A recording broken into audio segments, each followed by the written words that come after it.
బనకచెర్లపై ఎందుకంత సీక్రెట్? మీకు ముందే తెలిసినా మాకెందుకు చెప్పలేదు? జీఆర్ఎంపీపై తెలంగాణ ఆగ్రహం వ్యక్తం చేస్తూ ఉంది. కేంద్ర జలశక్తి శాఖ నోటీసులు ఇచ్చినా చెప్పరా అని ఫైర్. ఇక అన్ని వివరాలు చెప్పాల్సిన అవసరం లేదన్న బోర్డు మెంబర్ సెక్రటరీ అలగేషన్. ఇక ఆయనకు వంతపాడిన ఏపీ ఆఫీసర్లు, కౌంటర్ ఇచ్చిన తెలంగాణ. ఇక జీబీ లింక్ ప్రాజెక్టుపై సమగ్ర పవర్ పాయింట్ ప్రజెంటేషన్. పెద్దవాగు తప్ప గోదావరిపై ఉన్న ఏ ఒక్క ప్రాజెక్టుకు బోర్డుకి ఇచ్చేది లేదన్న తెలంగాణ. మొత్తం మీద ఇక్కడ బనకచెర్లకు సంబంధించి అసలు యాక్చువల్గా డిపిఆర్ బీపీఆర్ ఏం లేకుండానే ఇష్టం వచ్చినట్టుగా అక్కడ ప్రాజెక్టులు కట్టుకుంటూ పోతా ఉన్నారు. ఏపీ వాళ్ళు ఇట్లా ప్రాజెక్టు కట్టడం వల్ల తెలంగాణకు నష్టం జరుగుతుందనేటువంటి తెలంగాణ వినిపిస్తున్నటువంటి వాదన. ఇక్కడ గోదావరి రివర్ బోర్డు ఏదైతే ఉందో, ఇక్కడ గోదావరి రివర్ మేనేజ్మెంట్ బోర్డు ఏదైతే ఉందో, దీనికి సంబంధించి ఎందుకు మీరు కనీసం దాని గురించి మాట్లాడతలేరు? ఎందుకు మీకు తెలిసినా కానీ కనీసం దాని గురించి చెప్పట్లేదు, బయటకు ఎందుకు చెప్పట్లేదు అని చెప్పేసి తెలంగాణ అడిగింది. అడిగితే మీకు చెప్పాల్సిన అవసరం లేదని చెప్పేసి ఒక మెంబర్ అన్నారంట. దానికి ఏపీ ఆఫీసర్లు ఏమన్నారు, అవును చెప్పాల్సిన అవసరం లేదు, తెలంగాణకి ఎందుకు చెప్పాలని చెప్పేసి వాళ్ళు అంటా ఉన్నారు. మొత్తం మీద ఇక్కడ ఒక అంటే నీటి యుద్ధం మాత్రం కొనసాగుతూ ఉంది. ఒక రకంగా చెప్పాలంటే అసలు యాక్చువల్గా ఇష్టం వచ్చినట్టుగా ప్రాజెక్టులు కట్టుకుంటూ పోయి గతంలో పోతిరెడ్డిపాడు కానీ, ఇక్కడ రాయలసీమ లిఫ్ట్ ఇరిగేషన్ కానీ ఇటువంటి ప్రాజెక్టులు కట్టేసి మొత్తం కూడా ఇక్కడ శ్రీశైలం ప్రాజెక్టు అంటే కృష్ణా నీళ్లకు బొక్క పెట్టుకొని మొత్తం నీళ్ళని తీసుకుపోయినటువంటి పరిస్థితి కనిపించింది. ఇప్పుడు గోదావరి మీద పడ్డరు. మొత్తం మీద నీళ్ల పంచాయతీ ఇంకా కొనసాగుతూ ఉంది.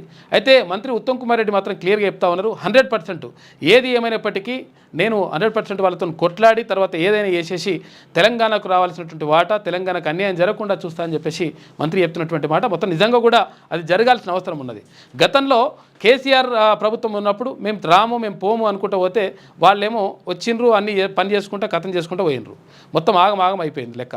కాబట్టి ఇప్పుడు ప్రభుత్వం చెప్తా ఉంది 100% మేము సీరియస్గా ఉన్నాం, కాబట్టి తెలంగాణకు అన్యాయం జరగకుండా చూస్తామని అంటున్నారు. చూడాల్సిన అవసరం కూడా 100% ఉన్నది. ఇప్పుడు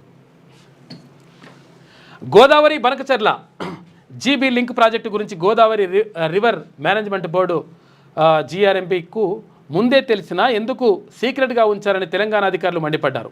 ఏపీ ఆ వివరాలను బోర్డుకి ఇచ్చినా ఆ డీటెయిల్స్ పంపాలని 2024 నవంబర్లోనే కేంద్ర జలశక్తి శాఖ ఆదేశించినా కనీసం ఆ సమాచారాన్ని తమకు ఇవ్వలేదని అసంతృప్తి వ్యక్తం చేశారు. ఇక ప్రాజెక్టు గురించి తెలిసినా ఎందుకు దాచిపెట్టారని, దాని వెనుక ఉద్దేశాలేంటని బోర్డును తెలంగాణ అధికారులు నిలదీశారు. ఇక సోమవారం జలసౌదలో జీఆర్ఎంపీ 17వ బోర్డు మీటింగ్ నిర్వహించారు. బోర్డు మెంబర్ సెక్రటరీ అలగేషన్ నేతృత్వంలో జరిగిన ఈ సమావేశానికి ఇరిగేషన్ శాఖ ముఖ్య కార్యదర్శి రాహుల్ బొజ్జా, తర్వాత ఈఎన్సీ అనిల్ కుమార్ హాజరయ్యారు. అయితే ఏపీ నుంచి జలవనరుల శాఖ ఈఎన్సీ వెంకటేశ్వరరావు, తర్వాత సిఈ సుధాకర్ పాల్గొన్నారు. ఇక జీబీ లింక్ ప్రాజెక్టుపై తెలంగాణ అధికారులు ఇటు బోర్డు అటు ఏపీపై తీవ్ర స్థాయిలో ఆగ్రహం వ్యక్తం చేశారు.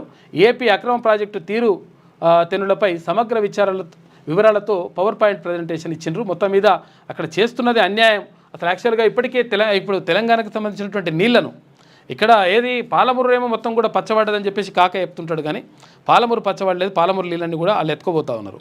అక్కడ రాయలసీమ లిఫ్ట్ ఇరిగేషన్ పేరుతోటి, తర్వాత ఇక్కడ పోతిరెడ్డిపాడు పేరుతోటి రకరకాలుగా మొత్తం కింద బొక్క పెట్టేసి మొత్తం నీళ్ళని తీసుకొని పోతున్నటువంటి పరిస్థితి కనిపిస్తూ ఉంది.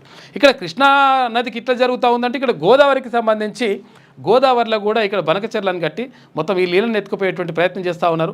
కనీసం ఈ Godavari management river management board అయితే ఉందో, మరి కనీసం మీకు అన్ని విషయాలు తెలిసినా కానీ తెలంగాణకు ఎందుకు సమాచారం ఇవ్వలేదు, మేము అడిగినాం కదా అని చెప్పేసి అడిగితే అట్లేం చెప్పాల్సిన అవసరం లేదని చెప్పేసి అంటున్నారట.